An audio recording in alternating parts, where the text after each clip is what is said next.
In a vast, sprawling, and often tumultuous tapestry of human history, a grand narrative woven from the threads of empires, wars, philosophies, and faiths, few texts have commanded the sustained reverence, the intense, unceasing scrutiny, and the profound, life-altering devotion of the Hebrew Bible. For millennia, its weathered, sacred pages have been read as a book of immutable law, a foundational pillar for ethics and governance. It has been cherished as a sprawling and intimate chronicle of a people's journey, a story of exodus and exile, of covenant and consequence. It has been celebrated as a source of sublime divine poetry, its psalms and proverbs shaping languages, inspiring art, and offering solace to countless generations. And it has been revered as a deep, often cryptic wellspring of prophetic wisdom, a window into the divine plan. It has been a guide for kings and prophets, a comfort to the afflicted and the marginalized, and a cornerstone for entire civilizations. But what if, hidden beneath the familiar, resonant surface of these ancient, sacred words, woven into the very fabric of the text like an invisible, spiritual watermark, there lies another, far more mysterious layer of meaning? What if there exists a secret, encrypted message, a complex and staggeringly intricate mathematical code, placed there not by the hands of human scribes, no matter how inspired, but by the hand of a divine intelligence? A code that could not only illuminate the shadowed corridors of the past, but also unlock the very secrets of the future. This is the captivating, controversial, and deeply compelling story of the Bible codes, a journey that transports us from the quiet, candlelit studies of medieval Kabbalistic mystics, poring over scrolls in search of divine secrets, to the humming, powerful supercomputers of the modern age, sifting through terabytes of data with lightning speed. It is a quest that grapples with the frontiers of science, the confounding nature of probability, the limits of human perception, and the very essence of faith itself, all in a relentless attempt to answer one of humanity's oldest, most persistent, and most tantalizing questions. Can the future be known? Our story begins not with the bright, cold glare of a computer screen, but in the hushed, contemplative, and esoteric world of Jewish mysticism. For centuries, a lineage of Kabbalists and rabbinic scholars, from the sages of ancient Babylon to the mystics of medieval Spain, have held a profound belief that the Torah, the first 5 books of the Hebrew Bible, the Pentateuch, believed to have been given by God directly to Moses on the holy slopes of Mount Sinai, is no ordinary text. They have taught with an unwavering conviction that has spanned generations that the Torah is a living, multidimensional organism, a divine entity in and of itself. In their view, every single letter, every word, every grammatical peculiarity, every seemingly redundant phrase, and even the very spaces between the words, are divinely inspired and hold infinite layers of meaning.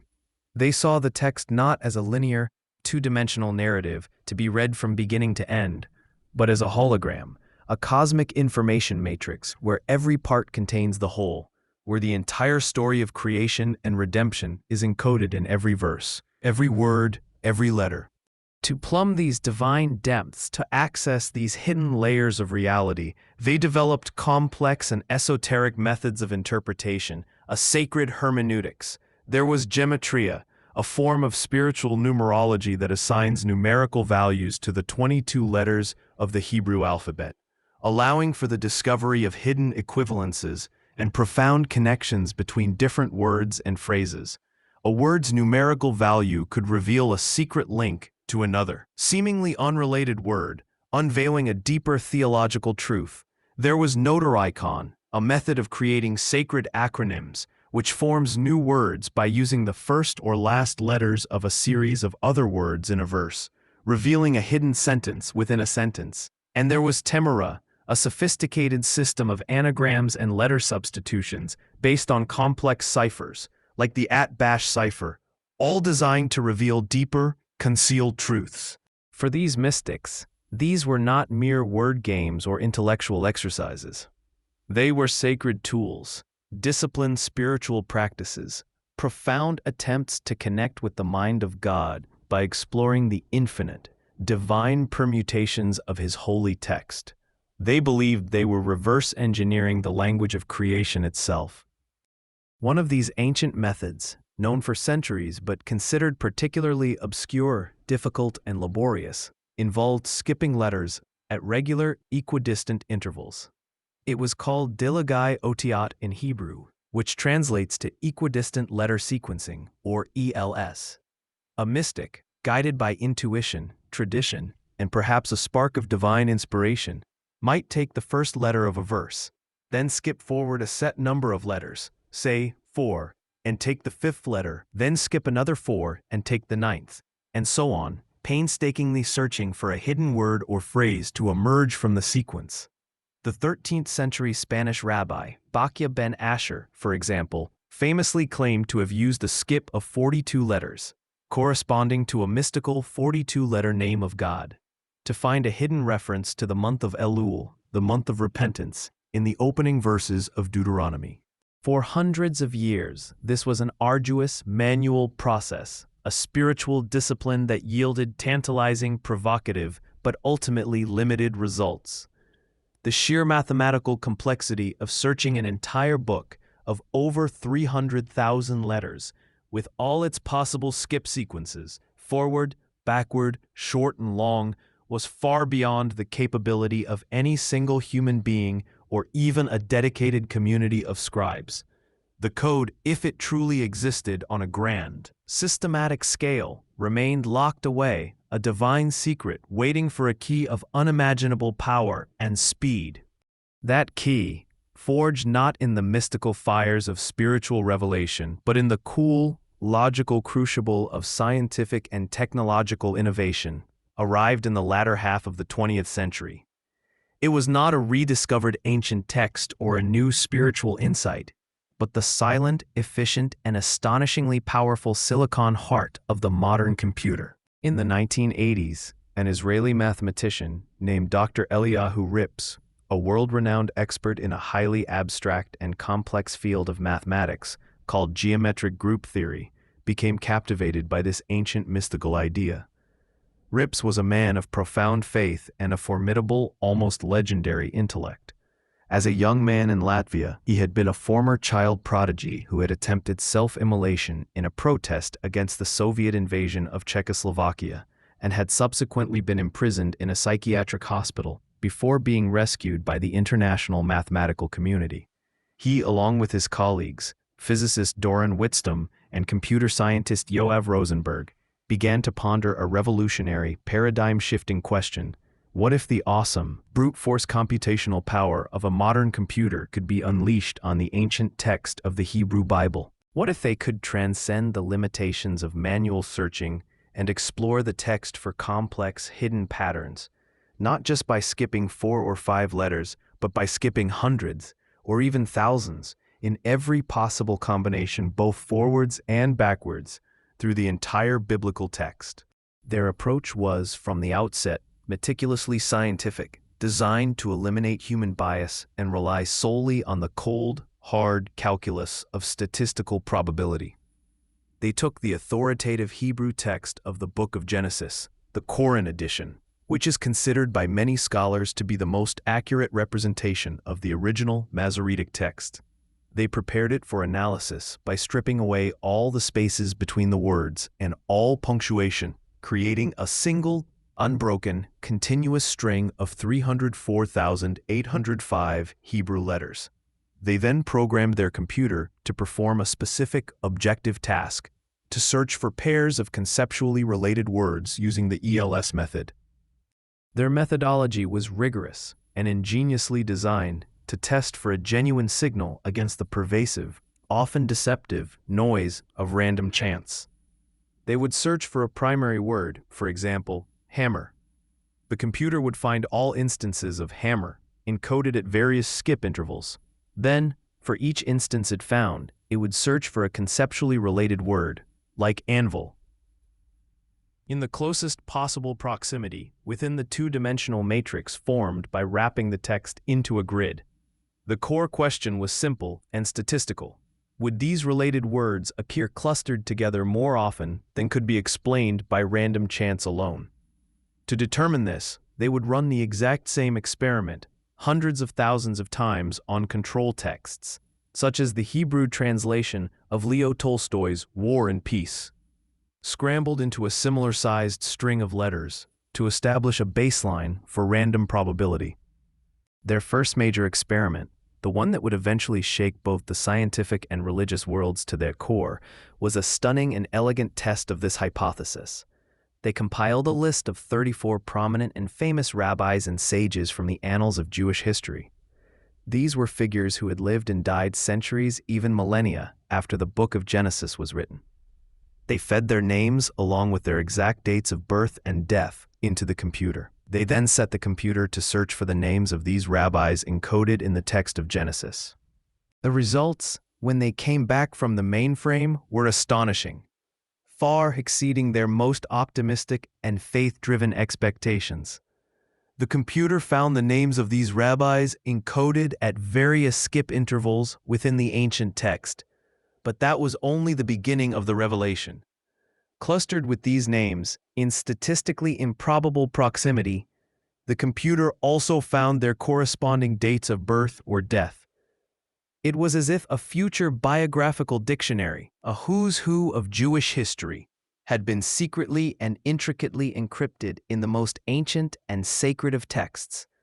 The odds of this happening by random chance, they meticulously calculated through a series of complex probability models, were staggeringly low, less than 1 in 50,000. It was a result so statistically significant that in almost any other field of science, from particle physics to medical research, it would be considered definitive proof of a real and measurable phenomenon. In 1994, after years of grueling peer review, intense scrutiny, repeated challenges, and painstaking revisions, their groundbreaking paper, Equidistant Letter Sequences in the Book of Genesis, was finally published in the prestigious and highly respected American scientific journal, Statistical Science. The editor of the journal himself, a man named Robert Cass, a professor of statistics, admitted in a candid accompanying note that he was a profound skeptic. "Our referees were baffled," he wrote. He explained that the paper had withstood the rigorous, often adversarial, standards of review, and that the results were, from a purely statistical standpoint, genuinely puzzling and not easily explained away. The publication sent shockwaves through the academic and religious communities.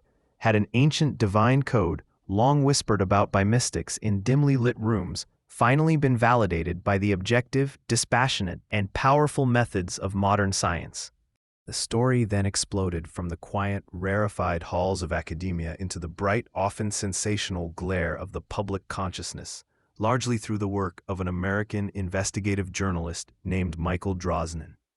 A former reporter for the Wall Street Journal and the Washington Post, Drosnin was initially intrigued and deeply skeptical.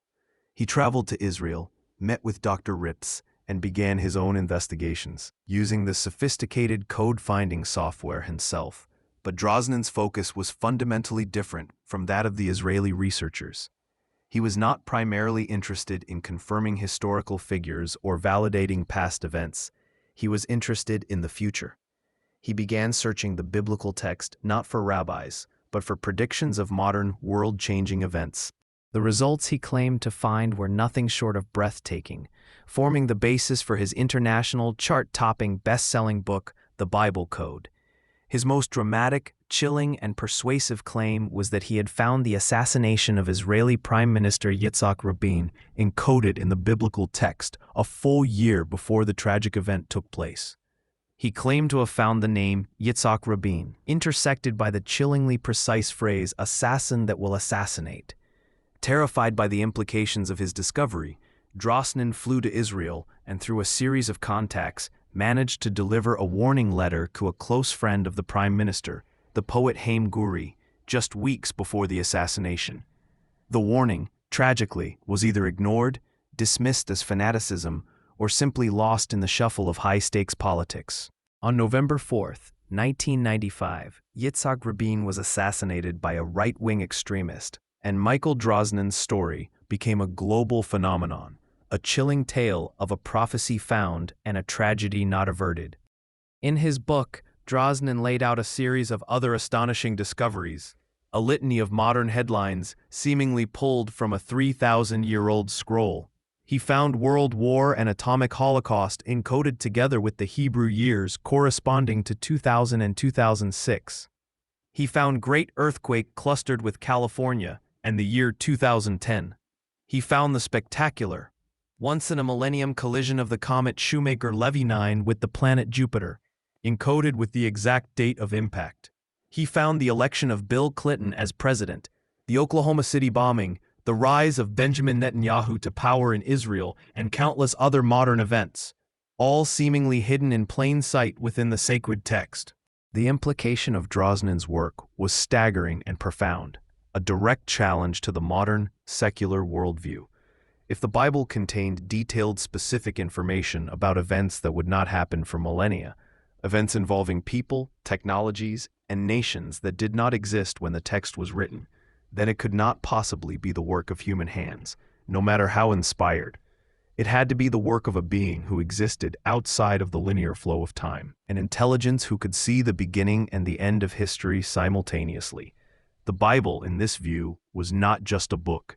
It was a complex, multi-dimensional information matrix, a pre-written history of the human race, a divine computer program containing the source code of our destiny.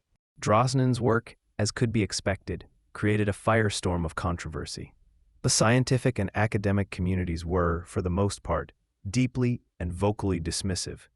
Skeptics, led by prominent and respected mathematicians like Australia's Brendan Mackay and Israel's Dror Bar-Natan, argued that the Bible code, particularly as presented by Drosnin, was a classic, textbook example of a statistical phenomenon known as the sharpshooter fallacy, or the Texas sharpshooter fallacy.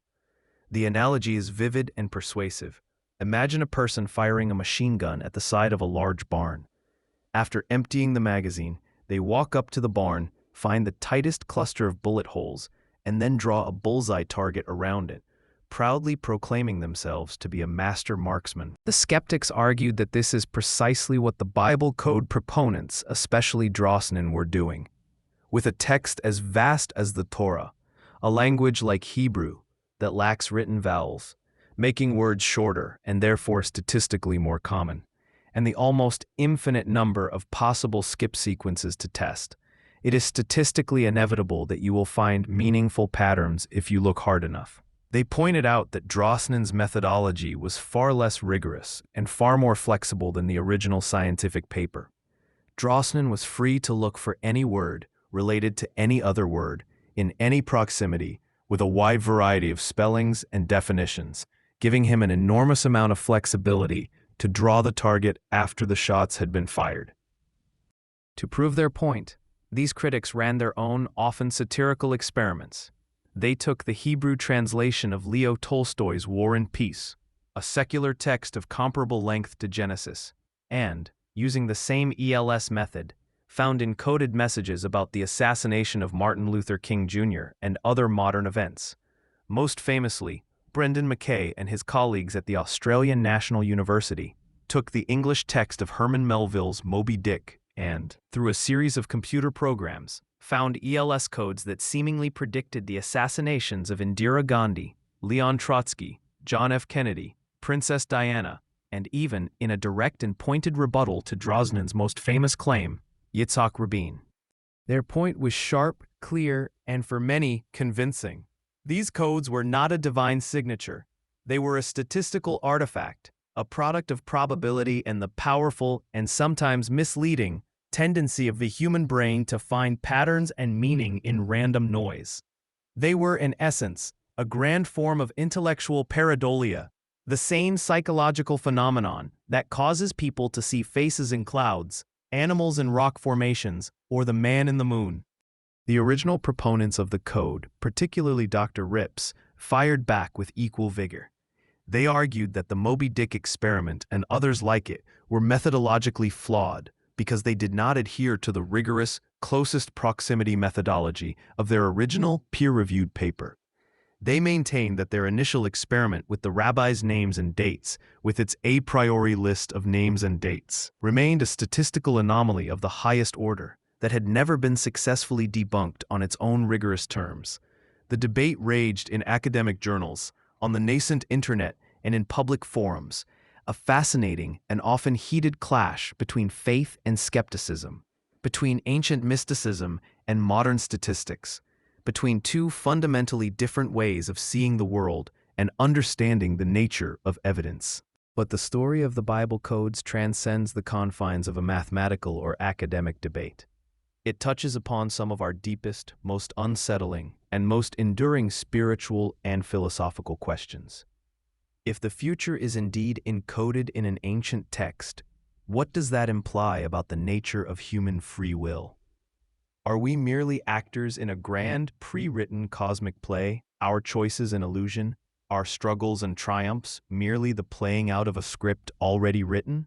Is our destiny already sealed in an ancient, unchangeable scroll, making our moral choices ultimately meaningless?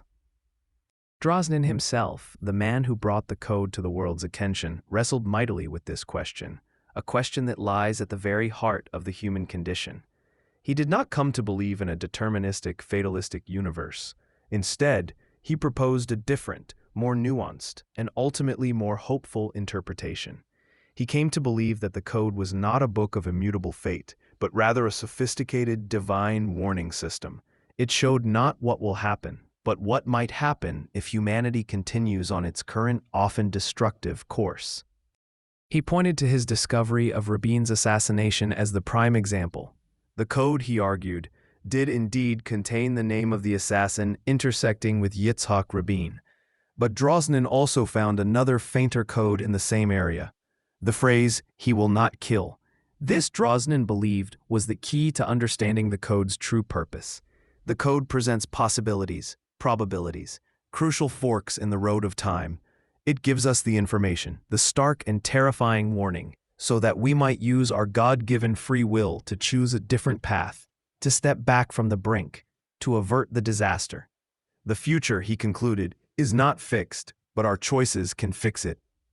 This interpretation brings the entire complex story full circle, returning it to the very heart of the biblical message itself. The great prophets of the Old Testament, Isaiah, Jeremiah, Ezekiel, were not mere fortune tellers, predicting the future for entertainment or profit. They were messengers who came with a divine, conditional warning from God. If you continue on this path of injustice, greed, and idolatry, this is the destruction that awaits you. But if you repent, if you turn back to God and mend your ways, you can change that future. The prophetic word was never meant to be a passive prediction of an unchangeable fate, but an active, urgent, and passionate call to moral choice and spiritual transformation. Perhaps then the Bible code, if it is indeed a real phenomenon, is the ultimate, most technologically sophisticated expression of that ancient prophetic principle. It is a complex, divinely engineered probability map of human history, a message encoded outside of time, but readable within it. It shows us the shadows of our potential futures, the terrible possibilities that lie dormant in our collective choices, not to paralyze us with fear, but to awaken us from our moral and spiritual slumber. It is a call to action, a reminder that the future is not something that simply happens to us, but something that we, through our choices, both individually and collectively, create moment by moment. In the end, the mystery of the Bible codes remains unsolved, a tantalizing, shimmering enigma poised precariously on the razor's edge between the cold certainties of mathematics and the profound mysteries of faith.